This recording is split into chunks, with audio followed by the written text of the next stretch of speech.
But shifting focus to earnings, Shailesh Chaturvedi, the Managing Director and CEO at Arvind Fashions, joins us now to talk to us about their earnings. Hi, good to be speaking with you. Well, it's a decent show when I look at you individually, but when I compare it with the peers, it is a bit of a muted number that you've reported versus the peers. Are you losing market share, and what's the guidance going forward in terms of the business? See, if I look at our like-to-like growth in offline world, it's probably on the higher side of the industry. We are at 2%, and this is on the back of 12% like-to-like growth same quarter last year and previous quarter also 9%. So we believe our market position would have strengthened in this. Our offline channel, which include our retail plus department store plus MBO channel, has grown in this quarter at 11%. It's much higher than the industry growth rates, where this was a muted quarter because of the cricket impact during the Diwali and also then early USS, in the season. So we are very, pretty confident of our performance. Competitively also, look at our EBITDA growth has been 18%. Our EBITDA margins have grown at 150 basis points. So this whole strategy of profitable growth is panning out for us currently. Shailesh, talking about consumer demand, the company has seen weak consumer sentiment despite festive season, as you also indicated some. How do you see the sentiment on demand front improve or taking shape in the fourth quarter? Are you witnessing some revival?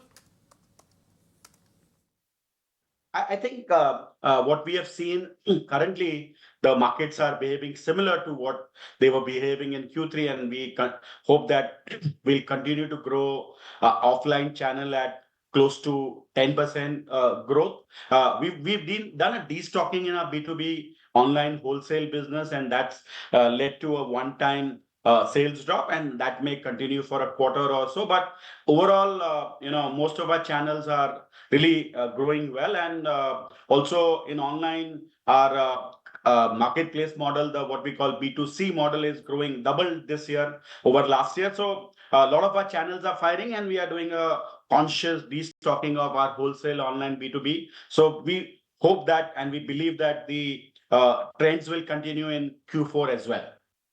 Okay, Shailesh, the other trend that we witnessed in Q3 was the margin expansion, partly on account of premiumization and also, of course, lowering of discounts.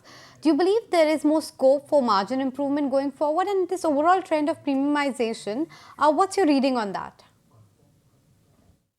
EBITDA has grown in value by 18%, and it's gone up by 150 basis points. So it's a very healthy and very encouraging margin profile.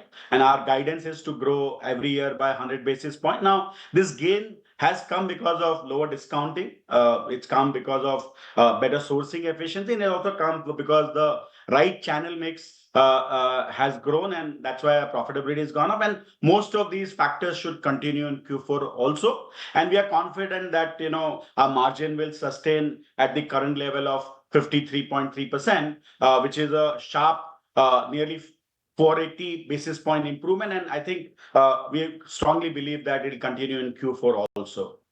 As far as premiumization is concerned, we have seen a good traction that people are wanting more elevated and more differentiated product. And a lot of our brands, be it Tommy Hilfiger, Calvin Klein, or the 1851 line of Arrow, or the premium part of US Polo, they're all doing really well, and they're doing higher growth and higher full price sell-through. So we'll continue to push the agenda on premiumization, and that will be a reason for our better than industry growth rates and better than industry improvement in margin.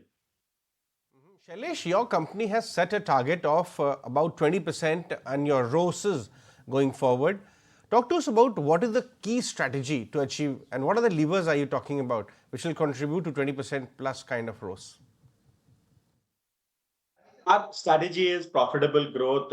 We have always opted for profitability over revenue growth if required, and that's leading to such large increase in our margin. Our EBITDA has grown 18% by 150 basis points in this quarter, and that increase in the profitability will continue. We have also been very, very tight on the balance sheet. So this quarter also saw further 5 days reduction in our gross working capital. Debtors came down by 7 days. Our inventory also, we consume more than 200 crore inventory in this quarter. So overall, if you look at the the numerator, the profitability, the margin going up, and also very tight control on working capital, the sum total of the two will be basically an increased ROCE, and we've gone now more than 15%. And with further improvement in our sales and margin and tight control on working capital, we are hoping that we will be in medium term crossing ROCE of more than 20%.